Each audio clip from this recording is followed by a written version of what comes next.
स्वागत है आप सबका लाइव लॉ की इस खास पेशकश कोर्ट्स पिछले सप्ताह में। मेरा नाम है सैयद आमिर हुसैन और मैं आपको बताऊंगा हिंदुस्तान के सभी कोर्ट से आने वाली बड़ी अपडेट्स के बारे में संक्षेप में।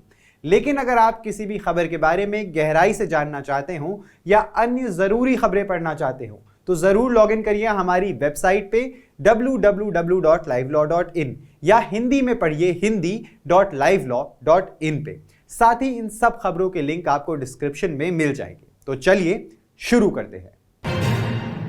सुप्रीम कोर्ट ने सोमवार 24 जून को मौखिक रूप से टिप्पणी की कि अरविंद केजरीवाल की जमानत के खिलाफ प्रवर्तन निदेशालय के स्थगन आवेदन पर आदेश सुरक्षित रखने का दिल्ली उच्च न्यायालय का दृष्टिकोण थोड़ा असामान्य था।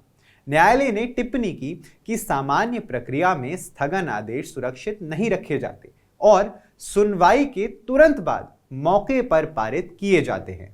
न्यायमूर्ति मनोज मिश्रा और न्यायमूर्ति एसवीएन भट्टी की अवकाश पीठ उच्च न्यायालय के 21 जून के आदेश के खिलाफ केजरीवाल की याचिका पर सुनवाई कर रही थी, जिसमें निचली अदालत के आदेश के क्रियान्वयन पर रोक लगा दी गई थी, जिसमें उन्हें शराब नीति मामले में जमानत दी गई थी। गौरतलब है कि हाई कोर्ट ने ईडी की स्थगन अर्जी पर अंतरिम आदेश सुरक्षित रखते हुए केजरीवाल की जमानत पर अंतरिम रोक लगा दी थी। केजरीवाल की याचिका पर फिलहाल कोई आदेश पारित करने के बजाय शीर्ष अदालत ने उच्च न्यायालय के अंतिम आदेश की प्रतीक्षा करने के लिए इसे 26 जून तक स्थगित करने का विकल्प चुना। 25 जून को दिल्ली हाई कोर्ट ने अरविंद केजरीवाल की बेल पर स्टे लगा दिया, जिसके बाद केजरीवाल ने एक नई याचिका दायर करने के लिए सुप्रीम कोर्ट से अपनी याचिका वापस ले ली। वहीं दूसरी ओर सीबीआई ने उनको अरेस्ट कर लिया है और राउज एवेन्यू कोर्ट ने उन्हें 29 जून तक सीबीआई की हिरासत में भेज दिया है। दिल्ली विकास प्राधिकरण यानी डीडीए को बुधवार को 26 जून को सुप्रीम कोर्ट की आलोचना का सामना करना पड़ा, क्योंकि उसने अदालत के आदेशों का उल्लंघन कर पेड़ों की कटाई के स्थान पर दिल्ली के उपराज्यपाल वीके सक्सेना के दौरे के संबंध में जानकारी नहीं दी थी। सुप्रीम कोर्ट के निर्देशों का उल्लंघन कर राजधानी के रिज जंगल में पेड़ काटने के मामले में डीडीए उपाध्यक्ष पर अवमानना का मामला चल रहा है। 24 जून को जस्टिस अभय एस ओक और जस्टिस उज्जवल भुइयान की पीठ ने कहा कि कार्यकारी अभियंता द्वारा ठेकेदार को भेजे गए ईमेल में दिल्ली एलजी द्वारा साइट का दौरा करने के बाद पेड़ों को काटने के लिए जारी किए गए निर्देशों का उल्लेख किया गया था। जैसा कि कार्यकारी अभियंता ने ईमेल से इनकार किया, अदालत ने डीडीए को एलजी की यात्रा के पहलू पर सफाई देने और इसके संबंध में आधिकारिक रिकॉर्ड दिखाने का निर्देश दिया। कोर्ट ने डीडीए उपाध्यक्ष को 24 जून को पारित आदेश के निर्देशों का पालन करने के लिए 1 सप्ताह का समय और दिया है। सुप्रीम कोर्ट ने सोमवार 24 जून को पंजाब और हरियाणा हाई कोर्ट के उस फैसले के खिलाफ हरियाणा कर्मचारी चयन आयोग यानी एसएससी द्वारा दायर याचिका को खारिज कर दिया, जिसमें 2022 की अधिसूचना को रद्द कर दिया गया था, जिसमें सामाजिक और आर्थिक मानदंडों के आधार पर कुछ पद की भर्ती में हरियाणा के निवासियों को 5% अतिरिक्त अंक दिए गए थे। सुप्रीम कोर्ट ने मौखिक रूप से व्यक्त किया कि राज्य सरकार की नीति महज एक लोक लुभावन उपाय थी। न्यायमूर्ति अभय एस ओक और न्यायमूर्ति राजेश बिंदल की अवकाश पीठ 31 मई को दिए गए पंजाब और हरियाणा उच्च न्यायालय के फैसले के खिलाफ हरियाणा कर्मचारी चयन आयोग यानी एसएससी द्वारा दायर याचिकाओं पर सुनवाई कर रही थी। 3 नए आपराधिक कानूनों की व्यवहार्यता का आकलन और पहचान करने के लिए तुरंत एक विशेषज्ञ समिति गठित करने के लिए विशिष्ट निर्देश जारी करने की मांग वाली एक याचिका सुप्रीम कोर्ट के समक्ष दायर की गई है। इसके अलावा एओआर कुंवर सिद्धार्थ द्वारा दायर याचिका में 3 नए आपराधिक कानूनों के संचालन और कार्यान्वयन पर रोक लगाने की भी अदालत से प्रार्थना की गई है। कानून जो कि हैं भारतीय न्याय संहिता, भारतीय नागरिक सुरक्षा संहिता और भारतीय साक्ष्य संहिता 1 जुलाई 2024 से क्रमशः भारतीय दंड संहिता, आपराधिक प्रक्रिया संहिता और भारतीय साक्ष्य अधिनियम को प्रतिस्थापित करने के लिए तैयार हैं। ये भी बता दें कि इससे पहले कोर्ट ने नए आपराधिक कानूनों को चुनौती देने वाली जनहित याचिका पर यह कहते हुए विचार करने से इनकार कर दिया था कि ये कानून अभी लागू नहीं हुए हैं। झारखंड उच्च न्यायालय ने 8.36 एकड़ जमीन पर अवैध कब्जे से जुड़े कथित मनी लॉन्ड्रिंग मामले में शुक्रवार को पूर्व मुख्यमंत्री हेमंत सोरेन को जमानत दे दी। सोरेन को 31 जनवरी को झारखंड के मुख्यमंत्री पद से इस्तीफा देने के बाद गिरफ्तार कर लिया गया था। राज्य के परिवहन मंत्री चंपाई सोरेन को उनका उत्तराधिकारी नामित किया गया था। उन्होंने पिछले महीने नियमित जमानत के लिए झारखंड उच्च न्यायालय में एक नई अर्जी दायर कर मामले पर तत्काल सुनवाई का आग्रह किया था। यह मामला 2023 में बदागई क्षेत्र के भू राजस्व निरीक्षक भानु प्रताप प्रसाद की गिरफ्तारी से शुरू हुआ था। प्रसाद के पास से कई मूल भूमि रिकॉर्ड बरामद किए गए थे। साथ ही उनके मोबाइल फोन पर एक छवि भी मिली थी जिसमें कथित तौर पर सोरेन की अवैध भूमि में 8.36 एकड़ भूमि का कब्जा दिखाया गया था। सोरेन की गिरफ्तारी प्रवर्तन निदेशालय यानी ईडी के 10 में से 8 समन का जवाब देने में विफल रहने के बाद हुई।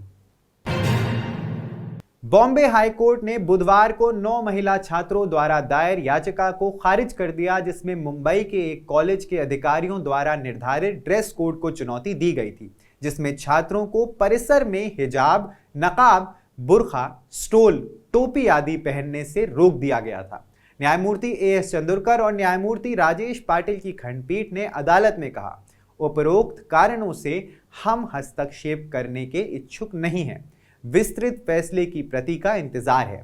पिछले सप्ताह सुनवाई के दौरान कॉलेज ने प्रस्तुत किया कि इन वस्तुओं पर प्रतिबंध लगाने का उद्देश्य धार्मिक प्रतीकों के प्रदर्शन से बचना है, सिवाय उन वस्तुओं को छोड़कर जिन्हें धर्म के मौलिक अधिकार का हिस्सा माना जाता है, जैसे कि सिखों के लिए पगड़ी। कॉलेज का प्रतिनिधित्व कर रहे वरिष्ठ अधिवक्ता ने बताया कि प्रतिबंध सभी धार्मिक प्रतीकों पर लागू होता है और मुसलमानों पर लक्षित नहीं है।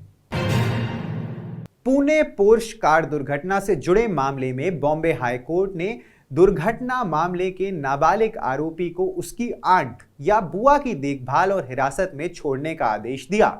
न्यायमूर्ति भारती डांगरे और न्यायमूर्ति मंजुषा देशपांडे की खंडपीठ ने नाबालिग आरोपी की बुआ द्वारा दायर बंदी प्रत्याक्षीकरण याचिका को अनुमति दे दी, जो वर्तमान में एक अवलोकन गृह में रह रहे थे। उसकी रिहाई की मांग कर रही है। अदालत ने किशोर न्याय बोर्ड यानी जेजेबी जुवेनाइल जस्टिस बोर्ड द्वारा पारित विवादित रिमांड आदेशों को अवैध और अधिकार क्षेत्र के बिना घोषित कर दिया। अदालत ने निर्देश दिया कि जेजेबी के आदेश अनुसार नाबालिग की रिहाई के बाद मनोवैज्ञानिक के साथ परामर्श सत्र जारी रहना चाहिए।